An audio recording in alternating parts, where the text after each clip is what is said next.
सेठ के अच्छे कर्म। यह सब भाग्य का खेल है दोस्तों। हर इंसान के जीवन में उतार चढ़ाव आते हैं। उसी तरह दयाराम सेठ जी किसी ज़माने में बहुत अमीर हुआ करते थे और वह खूब दान धर्म पुण्य भी किया करते थे। लेकिन समय पलटा और वह धीरे धीरे अपना धन खोते गए और आखिरकार आज इस हालत में पहुंच गए कि लोग उन्हें गरीब सेठ के नाम से जानने लगे।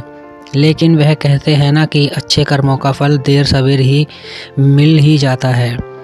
ज़रूर ऐसा ही कुछ इस गरीब सेठ का साथ भी होने वाला था। जिस गांव में यह सेठ रहा करते थे वहां एक बार राजा के लोगों ने ऐलान किया कि जिसने भी अच्छे काम किए हैं वह अपने अच्छे काम गिनवा कर राजा से उसके बदले जो भी राजा से इनाम लेकर जाएं। इस ऐलान को सेठ की पत्नी ने सुन लिया। सेठ की पत्नी बहुत खुश हुई क्योंकि वह जानती थी कि अपने अच्छे दिनों में सेठ जी ने अनगिनत पुण्य के काम किए। यह बात जब पत्नी ने सेठ को बताई तो सेठ भी खुश हो गया और बोला, अगर ऐसा है तो फिर हमें बहुत बड़ा इनाम मिलना चाहिए क्योंकि हमारे अच्छे कामों की सूची बहुत बड़ी है। अगले दिन सेठ सुबह सुबह 4 रोटियां बांधकर राजा की महल की तरफ चल पड़ा। सेठ के घर से राजा का महल काफ़ी दूर था।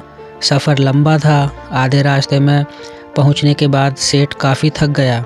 सेठ एक पेड़ की छांव के नीचे बैठकर आराम करने लगा और वहीं पर अपने साथ लाई रोटियां खाने की सोचने लगा। सेठ खाने की सोच ही रहा था कि तभी वहां पर उसके सामने एक गाय और उसके 2 बछड़े आए।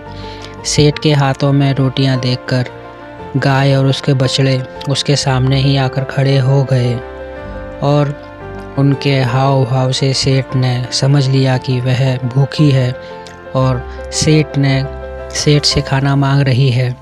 अपने अच्छे दिनों में सेठ के पास काफ़ी गाय थी, इसलिए गायों का व्यवहार सेठ अच्छे से जानता था।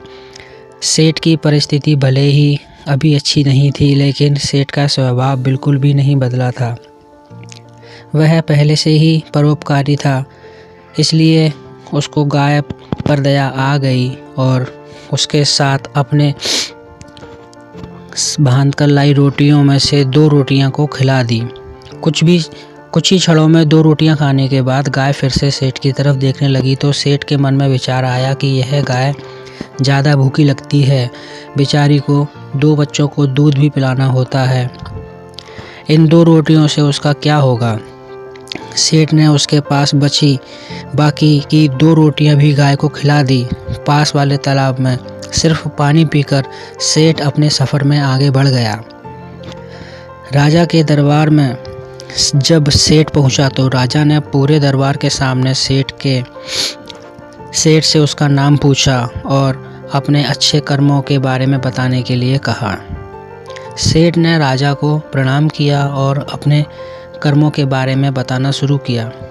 सेठ ने कहा, महाराज, मैंने कई भूखों को खाना खिलाया है, कई मंदिरों में दान किया है, कई निश्रित लोगों को आश्रय दिया है, कई तीर्थ स्थानों की यात्रा की है, सैकड़ों साधु संतों की सेवा की है और ऐसे ही दर्जनों काम बताने के बाद सेठ बोला, महाराज, यह है मेरे कई सारे अच्छे कर्मों में से कुछ अच्छे कर्म। इनके बदले आप जो भी इनाम देना चाहें दे दीजिए। थोड़ी देर सोचने के बाद राजा बोला, अगर तुम्हारे कुछ और अच्छे कर्म हैं तो वह बताओ, क्योंकि अब तक तुमने जो मुझे बताए हैं उनमें मैं अच्छे कर्म की श्रेणी में नहीं गिनता हूँ। सेठ को राजा की बात सुनकर बड़ा आश्चर्य हुआ। सेठ ने राजा को हाथ जोड़कर कहा, अगर आपको मेरे बताए यह कर्म अच्छे कर्म नहीं लगते या पुण्य कर्म नहीं लगते तो मेरा बाकी के कर्मों का उल्लेख करना फिजूल होगा। आप मुझे इजाज़त दीजिए, मैं वापस जाता हूँ। सेठ दरबार छोड़कर जाने लगा। तब राजा के दरबारियों में से एक ने राजा के पास जाकर कुछ कहा, जिसे सुनने के बाद राजा ने सेठ को वापस दरबार में बुलाया। राजा बोला, तुमने अपने आज के किए अच्छे काम के बारे में तो बताया ही नहीं। सेठ बोला, महाराज, आज मैंने कोई अच्छा काम नहीं किया। फिर मैं क्या आपको बताऊं। राजा ने उसी दरबारी को खड़े होकर सारी घटना बताने के लिए कहा जिसने राजा को उसके बारे में बताया था। दरबारी खड़ा हुआ और बोला, महाराज, जैसे कि मैंने आपको बताया, मैं उसी गांव में रहता हूं जहां पर यह सेठ आराम करने बैठा था, और मैंने वहां देखा कि कैसे इन्होंने अपना सारा खाना पास आई गाय को खिला दिया और खुद बिना खाए सिर्फ पानी पीकर भूखे रहे।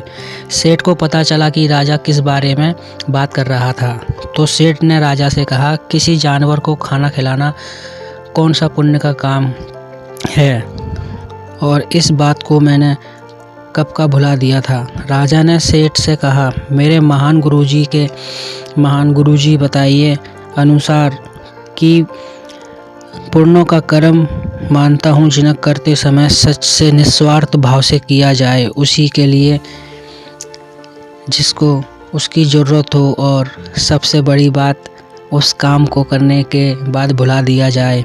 यही कारण है कि आज तुमने जो काम किया वह तुम्हारे किए गए आज तक के सभी कर्मों में सबसे उत्तम और सर्वश्रेष्ठ था, जिसके लिए तुम सच में इनाम के हकदार हो। राजा ने सेठ को बहुत बड़ा इनाम दिया, जिसे पाकर सेठ की आर्थिक परिस्थिति फिर से पहले जैसी हो गई और सेठ और सेठानी ने अब अपना पूरा जीवन निस्वार्थ भाव से अच्छे कर्मों करने में लगा दिया। दोस्तों, कहते हैं कि दान धर्म और अच्छे कर्म एक हाथ से करो तो दूसरे हाथ को पता नहीं चलना चाहिए, लेकिन आजकल होता कुछ विपरीत ही है। आजकल सिर्फ लोग दिखावे के लिए दूसरे लोगों की मदद करते हैं, अस्पतालों में दान करते हैं तो दीवारों पर अपना नाम लिखवाते हैं, गरीबों को खाना खिला देते हैं तो उनके साथ सेल्फी खिंचवाते हैं।